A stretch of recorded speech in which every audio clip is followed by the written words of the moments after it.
Family registered prepaid by state or local authorities. হ্যাঁ, এটা হচ্ছে ফ্যামিলি রেজিস্টার সার্টিফিকেট।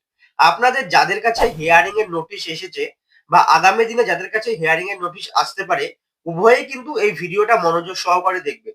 কারণ আপনাদের কাছে যদি কোনো ডকুমেন্টস নাও থাকে, তাহলে এই যে হিয়ারিং এর নোটিশটা আপনাদের কাছে এসেছে, এর 10 নম্বর পয়েন্টে দেখবেন এই সার্টিফিকেটটির কথা বলা আছে, যেটা আমি আপনাদেরকে এখন দেখাচ্ছি। Family register certificate. এই সার্টিফিকেটটা আপনারা অনলাইন থেকেও নিতে পারবেন, আবার অফলাইন থেকেও নিতে পারবেন। তো অনলাইনে কিভাবে নেবেন আর অফলাইনে কিভাবে নেবেন? তো ভিডিওটি শুরু করার আগে যারা চ্যানেলে নতুন, তারা অবশ্যই কিন্তু চ্যানেলটিকে সাবস্ক্রাইব করবেন। ভিডিওটি ভালো লাগলে লাইক করবেন। আর যদি আপনাদের মনে কোনো সন্দেহ থাকে বা কোনো প্রশ্ন থাকে, তাহলে অবশ্যই কিন্তু কমেন্ট করে জানাবেন। চলুন তাহলে শুরু করি আজকের ভিডিও। সবার প্রথমে যেটা বলবো সেটা হচ্ছে এই সার্টিফিকেটটা বা এই রেজিস্টারটা, ফ্যামিলি রেজিস্টার, এটা আপনারা অফলাইনে কিভাবে জোগাড় করবেন? এটা আপনাদের নিজস্ব যে গ্রাম পঞ্চায়েত আছে, সেই গ্রাম পঞ্চায়েত থেকে আপনাকে জোগাড় করতে হবে। তবে কোনো গ্রাম পঞ্চায়েত কিন্তু এই মুহূর্তে এই সার্টিফিকেট দিতে রাজি হবে না। আবার কোনো গ্রাম পঞ্চায়েত কিন্তু সার্টিফিকেট দিয়ে দেবে।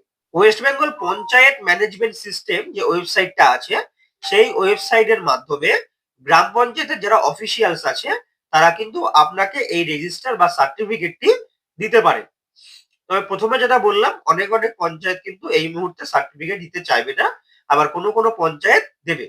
তো এই সার্টিফিকেটটা, এই যে West Bengal panchayat management system, এখান থেকে আপনারা নিজেরা ডাউনলোড করতে পারবেন না। এটা পঞ্চায়েতের অফিসিয়ালকে ডাউনলোড করে দিতে হবে। এইবার ঘটনা হচ্ছে, আপনারা নিজেরা কি করে সার্টিফিকেট ডাউনলোড করবেন? চলুন সেই পদ্ধতিটা এবার একবার দেখিয়ে দিই। দেখুন, অনলাইন থেকে এই ফ্যামিলি রেজিস্টারটি বের করার জন্য সবার প্রথমে আপনাদেরকে এই ওয়েবসাইটে চলে আসতে হবে। তো এই ওয়েবসাইটের লিংক আমি ভিডিও ডেসক্রিপশন বক্সে দিয়ে দেবো। আপনারা সেখান থেকে সরাসরি এই ওয়েবসাইটে চলে আসবেন। এটা হচ্ছে প্রধানমন্ত্রী আবাস যোজনা গ্রামীণের একটা ওয়েবসাইট।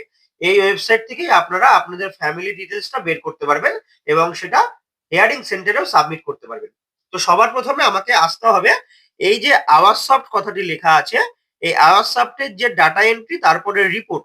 তো আমরা এই রিপোর্ট সেকশনে চলে আসব।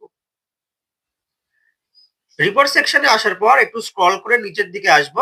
তারপর দেখুন লেখা আছে এসিসিসি রিপোর্টস, আর তার 4 নম্বরে রয়েছে category wise এসিসিসি data verification summary. এই অপশনে ক্লিক করব।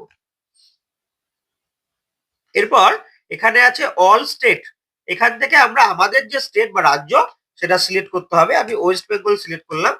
তারপর এখানে দিতে হবে আপনার জেলার নাম। আমি আমাদের জেলা নদিয়ায় দিলাম। তারপর এখানে আছে বিডিও অফিসের নাম। আমি রানাঘাট 1 সিলেক্ট করলাম। তারপর গ্রাম পঞ্চায়েত, এখান থেকে রামনগর 1 এই পঞ্চায়েতটাকে সিলেক্ট করে দিলাম। এরপর এই যে এটা যোগ বিয়োগ যা আছে ক্যাপচা, সেই ক্যাপচাটি আপনারা বসিয়ে দেবেন। আমি ক্যাপচাটি বসিয়ে দিয়ে এই সাবমিট অপশনে ক্লিক করলাম।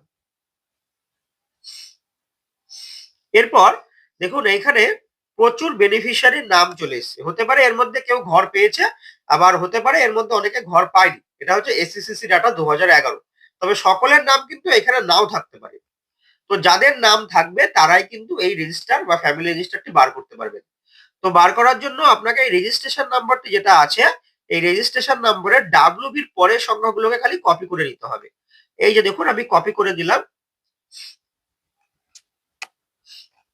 এটা কপি করে দিলাম। এরপর আমি আরেকবার এই মেন ওয়েবসাইটে চলে আসলাম। এসে এখানে দেখুন লেখা আছে স্টেক হোল্ডার্স, আর এখানে একটু নিচের দিকে আসবেন, লেখা আছে এসএসসি ফ্যামিলি মেম্বার ডিটেলস। এই এসএসসি ফ্যামিলি মেম্বার ডিটেলসটা বের করতে পারলেই কিন্তু আপনি ফ্যামিলি রেজিস্টারটি পেয়ে যাবেন। তো এরপর এরকম ইন্টারফেস ওপেন হবে। সেখান থেকে আপনারা আপনাদের যে স্টেট হবে, সেই স্টেটটাকে সিলেক্ট করবেন। আমি ওয়েস্ট বেঙ্গল সিলেক্ট করলাম। তারপর পিএমএওয়াই আইডি যেটা আমি কপি করে রেখেছিলাম, সেটা এখানে পেস্ট করে দিলাম। এরপর দেখুন ক্যাপচা, ক্যাপচাটি এখানে বসিয়ে দিতে হবে। ক্যাপচাটি বসিয়ে দিয়ে গেট ফ্যামিলি মেম্বার ডিটেলস এই অপশনে একটা ক্লিক করতে হবে। এরপর দেখুন এই পরিবারের সমস্ত সদস্যের নাম কিন্তু এখানে চলে এসছে। এইবার দেখুন এইখানে লেখা আছে এইচ এর টিন, এখানে নাম, এখানে father's name, mother's name, DOB আর রিলেশন। তো এইভাবে এই একই পদ্ধতিতে যেভাবে আমি দেখালাম, এইভাবে আপনারাও ফ্যামিলি মেম্বার ডিটেলসটা বের করে নিতে পারবেন। এবং যদি আপনাদের নামে এসআইআর এর হিয়ারিং এর নোটিশ আসে, সেই ক্ষেত্রে আপনারাও কিন্তু হিয়ারিং সেন্টারে বা শুনানি কেন্দ্রে এই তথ্যটি সাবমিট করতে পারবেন। তো আমি যেভাবে আপনাদেরকে দেখালাম এসএসসি ফ্যামিলি মেম্বার ডিটেইলসটা বের করা, এইভাবে বের করতে যদি কারো কোনো সমস্যা হয় অবশ্যই কিন্তু কমেন্ট করবেন। আজকের মতো এখানেই শেষ করছি। নতুন ভিডিওতে আবার দেখা হবে।